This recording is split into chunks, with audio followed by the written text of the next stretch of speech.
Hello 10th class, welcome back. So students, today we are going to start our new chapter, that is chapter number 15, probability. So students, आपने probability chapter जो है lower classes में भी पढ़ा है. So probability का अगर हम एक word में meaning निकालें, that is chances. ठीक है, chances of something happening.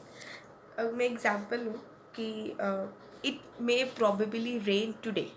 So you can say that कि we are predicting कि इट मे रेन और it may not be rain.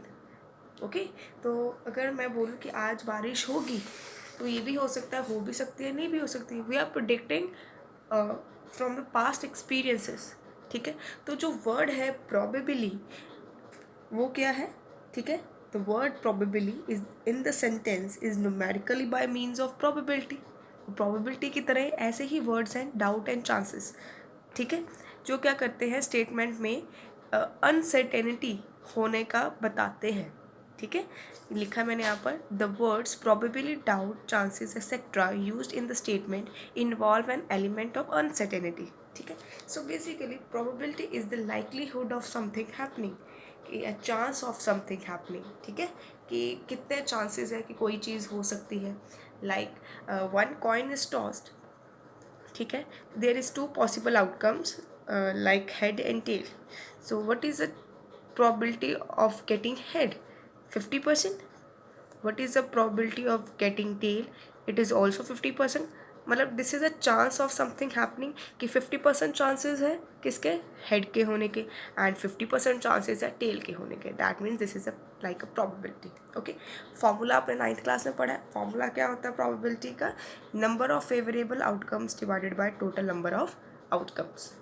Okay, अगर मैं यही एग्जाम्पल लूँ, one coin is tossed, there two possible outcomes head and tail, तो total number of outcome is 2.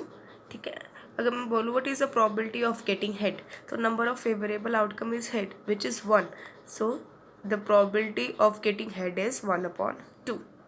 Clear? Now, next is types of probability.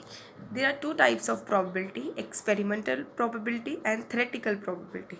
First one is experimental probability, which is also known as empirical probability.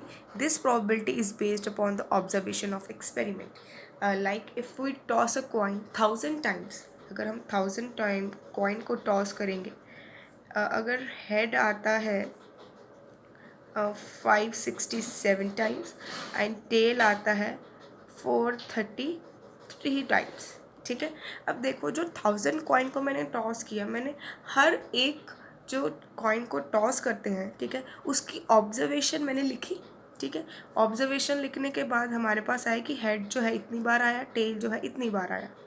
ठीक है, तो ये जो experiment है, ठीक है, is based upon the actual experiment. ठीक है, कि हमने असली में एक्सपेरिमेंट किया यूजिंग 1000 कॉइन्स या tossing a coin 1000 times.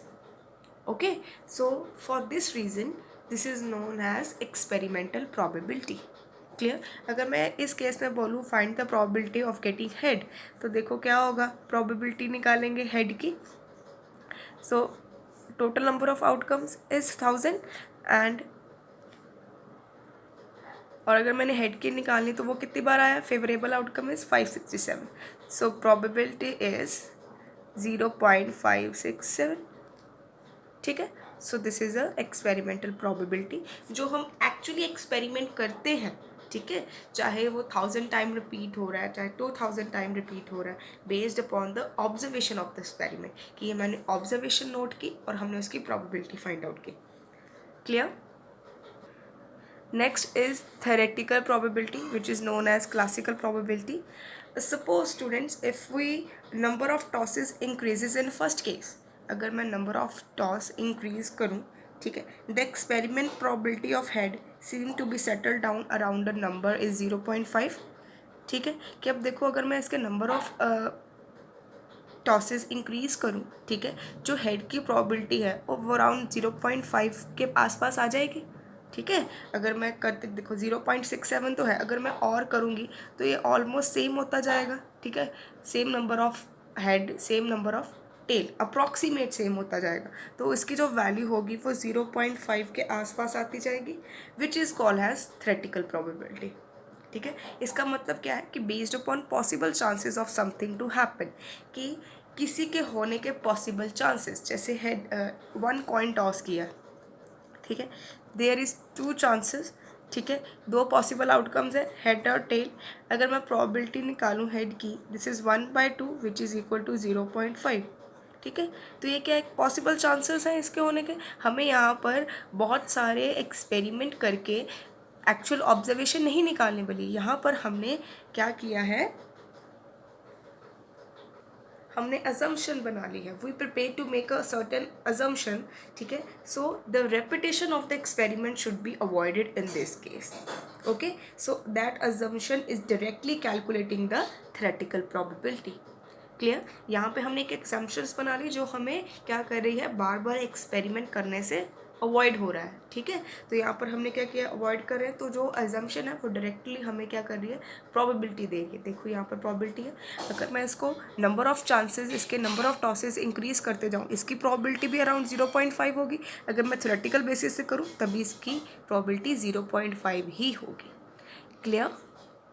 Next is equally likely events when all the outcome of the experiment have the same probability। उसने बोला है कि जितने भी आउटकम्स होंगे, ठीक है, हमारे कोई एक्सपेरिमेंट के जितने भी आउटकम्स आएंगे, अगर उनकी प्रोबेबिलिटी सेम होगी, that means they are equally likely, ठीक है। सपोज कीजिए अगर एक डाइज रोल होता है, ठीक है, डाइज रोल होता है, ठीक है, उसकी पॉसिबल आउटकम्स क्या आती हैं, 1 2 3 4 5 6, ठीक है। There are total number of outcomes कितनी होंगी हमारे पास, total number of outcomes is equal to 6, ठीक है।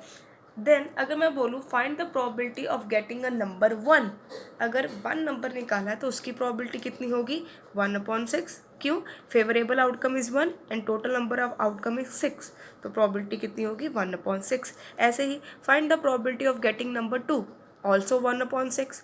Find the probability of getting number 3, also 1/6, so on. Find the probability of getting number 6, ठीक है, 6 नंबर एक ही है ना, तो favourable outcome 1 and total is 6, तो 1/6। हर केस में जो प्रोबेबिलिटी है आउटकम की वो क्या आ रही है, 1/6। That means it is a equally likely event. Let us take another example. If 1 coin is toss, there is 2 possible outcomes, ठीक है। आउटकम्स कौन सी होंगी हमारे पास, head and tail. So what is the probability of getting head, 1/2,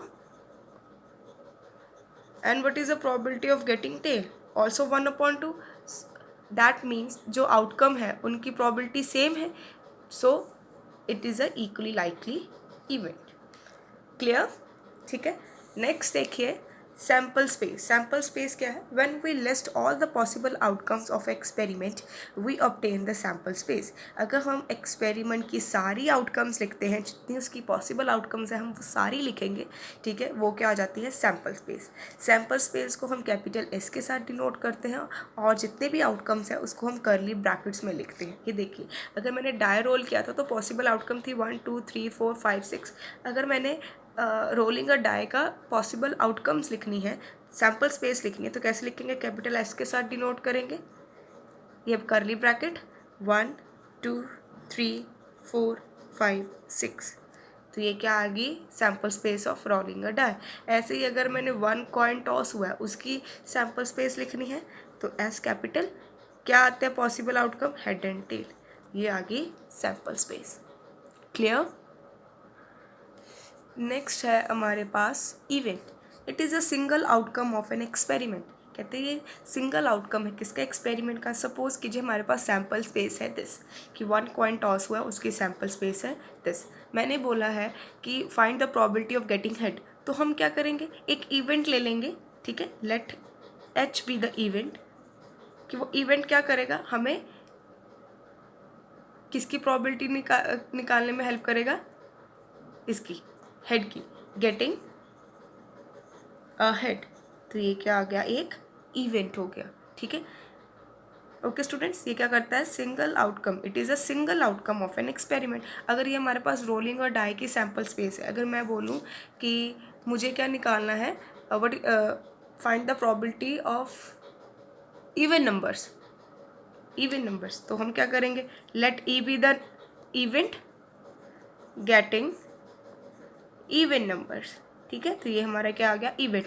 basically जो event है वो सबसेट होता है किसका, सैम्पल स्पेस का, सैम्पल स्पेस का। ठीक है, सबसेट का मीनिंग क्या होता है कि जितने भी एलिमेंट्स इवेंट में होंगे, ठीक है, वो कहाँ से लिए जाएंगे, सैम्पल स्पेस में से लिए जाएंगे। आप देख लीजिए, हेड भी तो सैम्पल स्पेस है, इवन नंबर्स जो होंगे ये 2 4 6 ये भी तो सैम्पल स्पेस में ही है। ठीक है, हम इवेंट का मतलब तो बेसिकली यही होता है, हमने कोई आउटकम निकालनी है, एक सिंगल आउटकम निकालना है किसकी, एक्सपेरिमेंट की। Done students. Next is elementary events. Elementary event, an event having only one outcome of the experiment, कि जिसकी सिर्फ एक ही आउटकम हो एक्सपेरिमेंट की, उसे बोलेंगे एलिमेंट्री इवेंट।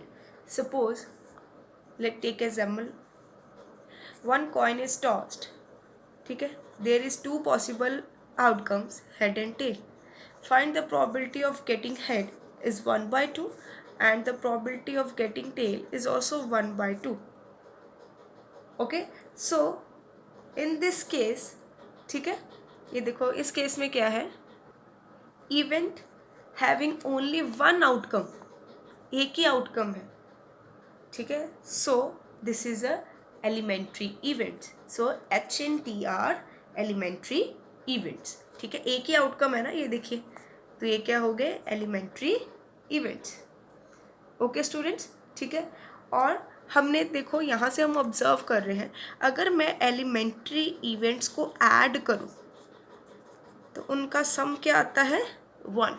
सो ये हमारा इम्पॉर्टेंट नोट है कि अगर हम एलिमेंट्री इवेंट की प्रोबेबिलिटीज़ को अगर हम ऐड करते हैं, वो हमेशा किसके इक्वल होती है, 1 के इक्वल होती है।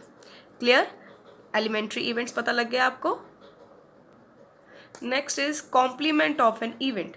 कॉम्प्लीमेंट ऑफ एन इवेंट का मतलब, एक एग्जांपल लेते हैं, यही वाला लेते हैं। ठीक है, वन कॉइन इज टॉस्ड। ठीक है, अगर मैं प्रोबेबिलिटी ऑफ हेड बोलूँ 1/2, probability of tail is 1/2।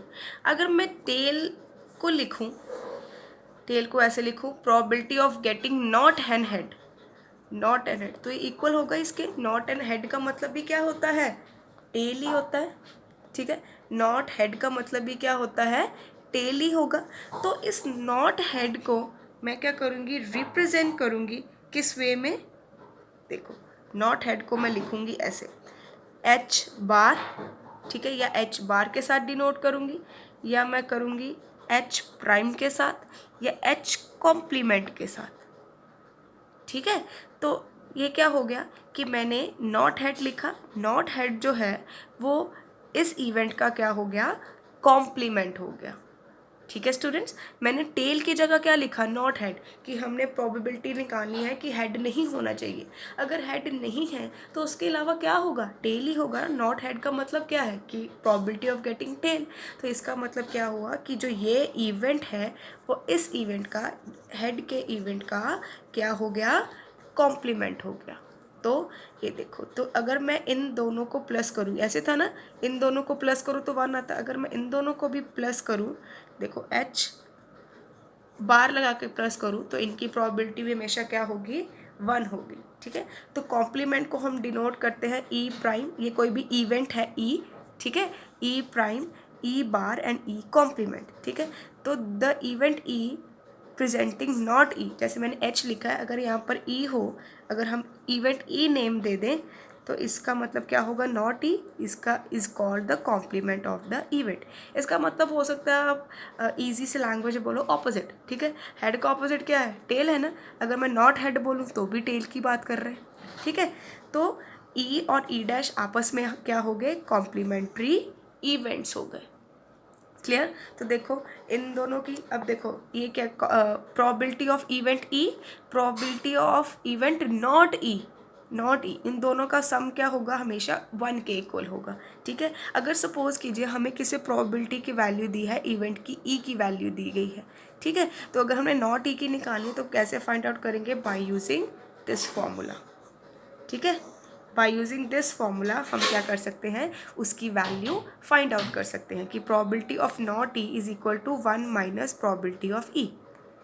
Clear students, तो कुछ पॉइंट्स हमें याद रखने हैं। सबसे पहले है कि प्रोबेबिलिटी की वैल्यू जो है वो कभी नेगेटिव नहीं हो सकती।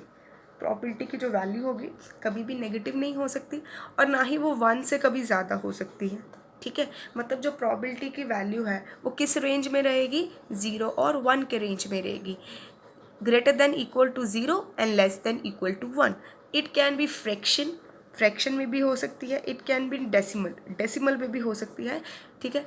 परसेंटेज में भी हम प्रोबेबिलिटी की वैल्यू निकाल सकते हैं, पर नेगेटिव किसी केस में नहीं हो सकती एंड मोर देन 1 भी किसी केस में नहीं हो सकती। अगर सपोज कीजिए कि कोई इवेंट है ई, ठीक है, अगर हम किसी की प्रोबेबिलिटी निकालें, अगर वो प्रोबेबिलिटी 0 आती है तो दैट मीन्स वो इवेंट क्या हो जाता है, इम्पॉसिबल इवेंट, ठीक है। तो वो इवेंट क्या हो जाता है, इम्पॉसिबल इवेंट। सपोज कीजिए when we throw a single die, अगर मैं सिंगल डाई थ्रो करती तो सैम्पल स्पेस क्या आता है, 1 2 3 4 5 6, ठीक है, ये सैम्पल स्पेस आ गया। अब मैं बोलूँ find the probability of getting number 8, 8 number निकालना है, पर 8 नंबर तो है ही नहीं, तो मतलब उसकी प्रोबेबिलिटी क्या हो जाएगी, 0, ठीक है। तो वो इवेंट क्या हो जाएगा, इम्पॉसिबल इवेंट, क्लियर, वो इवेंट भी क्या हो जाएगा, इम्पॉसिबल इवेंट, ठीक है। The probability of an event which is impossible to occur, ठीक है, अगर इम्पॉसिबल है उसका होना तो उसकी वैल्यू हमेशा क्या होगी, 0, और ऐसे इवेंट्स को क्या बोलेंगे, इम्पॉसिबल इवेंट्स। नेक्स्ट है, अगर किसी की प्रोबेबिलिटी 1 है तो दैट मीन्स वो इवेंट क्या हो गया, श्योर इवेंट, या उसे बोलेंगे सर्टेन इवेंट, ठीक है। यही एग्जांपल ले लो कि अगर हमने सिंगल डाई थ्रो किया तो ये हमारे पास सैम्पल स्पेस है। अगर मैं बोलूँ find the probability of getting number less than 7, less than 7 में सारे नंबर आते हैं, तो इसकी प्रोबेबिलिटी होगी 6/6 which is equal to 1। So that means this event is the sure event, कि हमें श्योर है कि ये प्रोबेबिलिटी होनी ही होनी है, ठीक है। So the probability of an event which is sure is 1, ठीक है, okay, and such event is known as sure event and certain event. Clear students, और आपको मैंने ये अभी भी फॉर्मूला करवाया है कि probability of event not E is equal to 1 minus probability of the event E, ठीक है, कि अगर हमें किसी की प्रोबेबिलिटी होने की पता है, अगर हमने नॉट ई की निकाली है तो कैसे निकालेंगे, 1 में से उसको माइनस कर देंगे, क्योंकि आपको पता है कि probability of an event E and probability of an not an event E, अगर दोनों को हम ऐड करेंगे वो किसके इक्वल होगा, 1 के इक्वल होगा। सपोज कीजिए अगर मैं यही एग्जाम्पल हूँ, when we throw a single die, ठीक है, these are the possible outcomes, okay. So find the probability of getting a odd number, तो लेट ले लेते हैं event E be getting odd number, odd number, तो odd number की probability क्या हो जाएगी, ये देखो इवेंट ई ले लिया, और नंबर कितने हैं, 1 3 5, तो 3/6 विच इज़ इक्वल टू 1/2।